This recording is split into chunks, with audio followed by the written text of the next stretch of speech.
She was denied service in public. What they didn't know would destroy their business minutes later. "We don't serve people like you."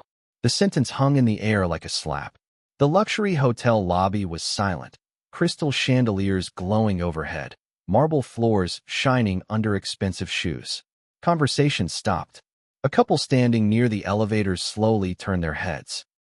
Standing at the front desk was Amara Collins, a black woman in her early 40s, dressed in a sharp green blazer, calm and composed, holding a leather handbag worth more than most people's monthly salary. She had just flown in for the most important meeting of her career.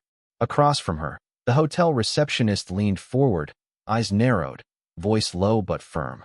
He glanced at her credit card again, then back at her face, judging, dismissive. "Ma'am," he said, sliding the card back. "This hotel has standards." Amara blinked once. She had heard many things in her life. Doubts, underestimation, silence.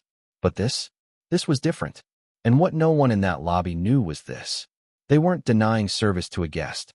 They were insulting the CEO of the company that was about to decide this hotel's future.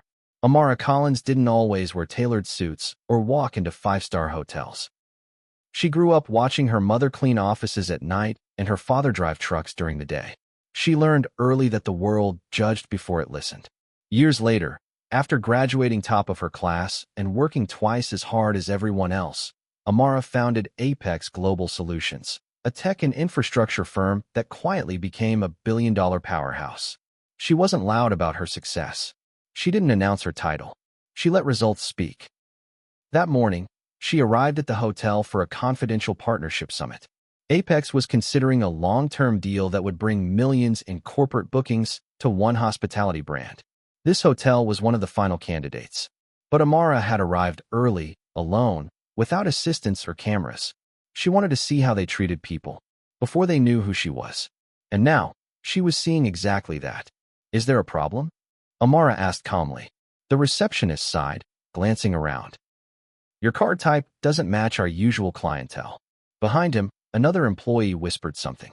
A manager stood nearby, but said nothing. Amara noticed the stares, the silence, the assumption. She felt the familiar sting, but she didn't react. Instead, she smiled softly and said, "That's interesting." The receptionist shrugged. "You can try another hotel down the street." That's when the manager finally spoke. "Sir," he said to Amara, "we're very busy. Let's not make this difficult." "Difficult?" Amara nodded slowly. Then she did something no one expected. She stepped back, pulled out her phone, and sent one email. At exactly 10 a.m., the hotel's executive board joined a video call. They were expecting Amara Collins. Instead, they were confused.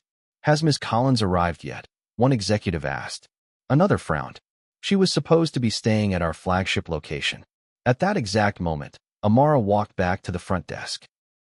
This time flanked by 4 executives in suits, all wearing Apex Global badges. The color drained from the receptionist's face. The manager froze. Amara looked at them calmly and said, "Good morning. I'm Amara Collins, CEO of Apex Global Solutions." Silence. She continued, her voice steady. "I came early today to experience your service firsthand. What I experienced instead was disrespect, discrimination, and silence from leadership." The hotel executives stared at the screen as she turned her camera to the lobby. "You will not be receiving our partnership," she said. "Effective immediately." One executive tried to speak. Amara raised her hand. "And one more thing," she added. "Every interaction today was recorded and documented." Within minutes, corporate phones rang. Emails flooded inboxes. The manager's face turned pale. The receptionist couldn't even speak. By the end of the week, the story spread quietly through corporate circles. The hotel lost the Apex deal, worth tens of millions annually. The manager was dismissed. The receptionist was terminated. Corporate issued a public apology. But Amara didn't celebrate. Instead, she posted one message on LinkedIn. "Respect is not optional. Character is revealed when you think no one important is watching." The post went viral. Thousands shared their own stories. Companies began reviewing policies. Training programs were rewritten. And Amara? She checked into another hotel across town. There, the receptionist smiled, welcomed her warmly, and treated her with dignity. Before knowing her name, that night, As she looked out over the city lights, Amara smiled to herself. Not because she won, but because she proved something powerful. You never know who someone is. And how you treat people always comes back. This wasn't the first time this happened. Subscribe so you don't miss the next story.